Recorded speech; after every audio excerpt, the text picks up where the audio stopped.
In his first life, Lu Qing was the selfless master of Heaven Sword Peak. He sacrificed everything, his cultivation, his health, his future to raise 7 orphaned girls into the most powerful empresses the world had ever known. He loved them like a father. Yet in the end, they stood over his bleeding body, led by the so-called righteous hero Su Chen, accusing him of crimes he never committed. As the sword pierced his heart, the last thing he felt was betrayal. But the heavens granted him a second chance.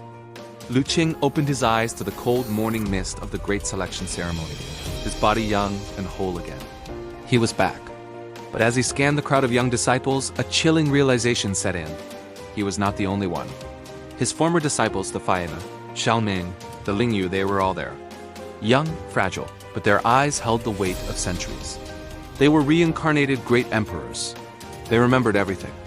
The blood on their hands. The way their master had looked at them with pity, not hatred, as he died. And most of all, they remembered the crushing truth they discovered after his death, that Su Chen had forged every piece of evidence. They had murdered the only person who truly loved them for a lie. They trembled in the silence of the square, expecting the old Lu Qing, the one who would smile warmly, forgive their future sins, and usher them back to his peak. They were prepared to spend this life atoning, serving him, begging for his love. But the man before them was no longer a martyr.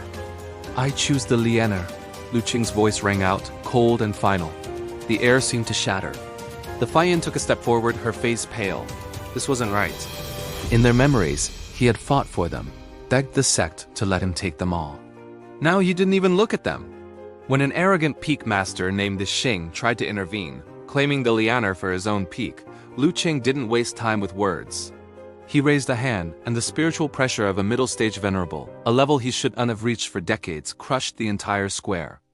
With a single brilliant golden palm strike, he sent the peak master crashing through the marble pillars.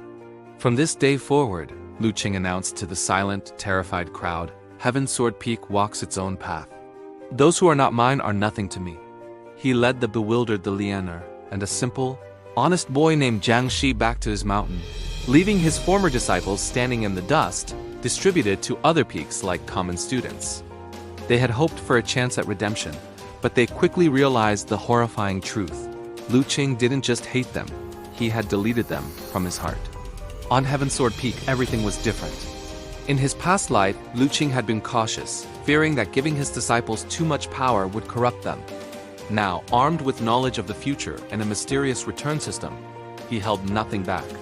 He forced the legendary divine marrow into the Lianer, a process so intense it rewrote her very being, leaving her gasping and spiritualized. He handed Jiang Shi imperial-grade manuals that would make the sect master himself weep with envy. He was building his new family, and he was doing it with ruthless efficiency. Meanwhile, the interaction between Lu Qing and his former disciples became a slow-motion tragedy. They couldn't stay away. They would find excuses to visit Heaven Sword Peak, bringing priceless treasures they'd risked their lives to find in secret realms. One afternoon, Lu Yao, the girl who had once been his favorite, waited at the gates for 3 days just to see him. When he finally emerged, she knelt, holding out the 9-aperture exquisite grass, a legendary herb that could heal the very soul damage she knew he suffered from his breakthrough. "Master," she sobbed, her voice breaking, "please, take this, I know what I did, I remember." Lu Qing didn't even stop. He walked past her as if she were a ghost. "I am not your master," he said, his voice completely devoid of emotion. "And that grass is a weed compared to what I give my actual disciples. Do not come here again. You are disturbing the peace of my mountain." This became the pattern of their new lives. Every time they tried to fix the past, his indifference created a new, deeper wound.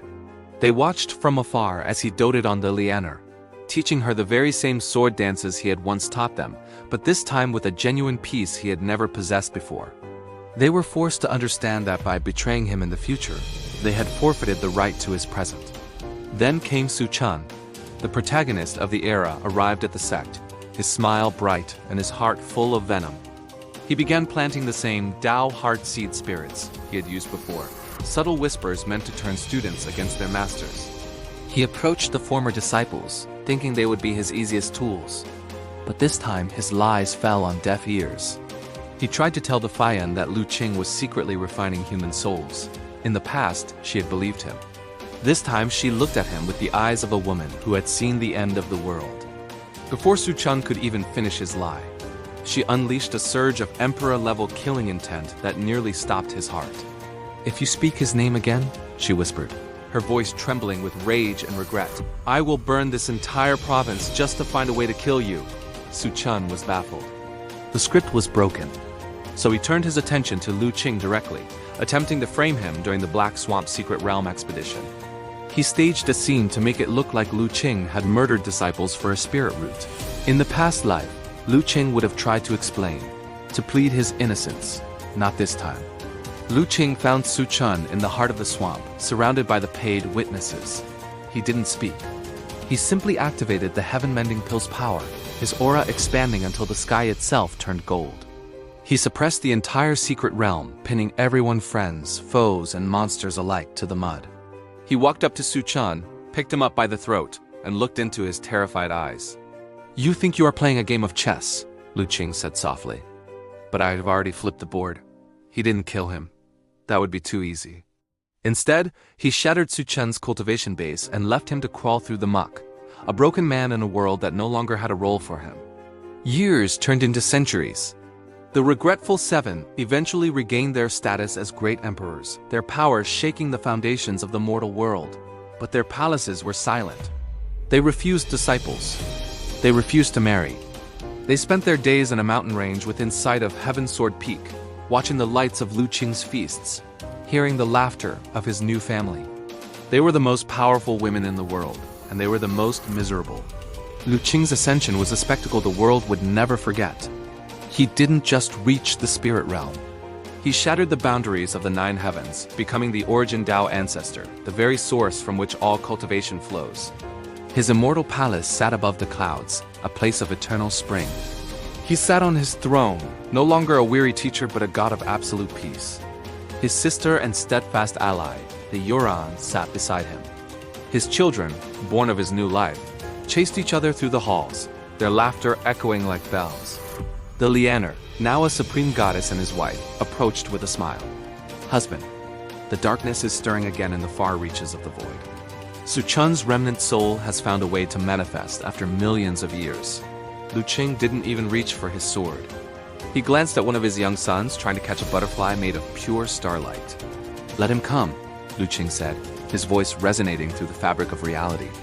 "If he survives long enough to reach these gates, perhaps I will let the children practice their techniques on him.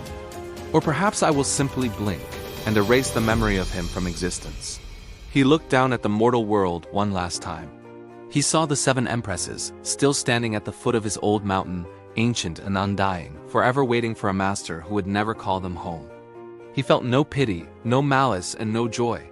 He simply turned away, back to the warmth of his hall and the family that had never betrayed him. The cycle was closed. The master was invincible. And this time, the end of the story was finally his own.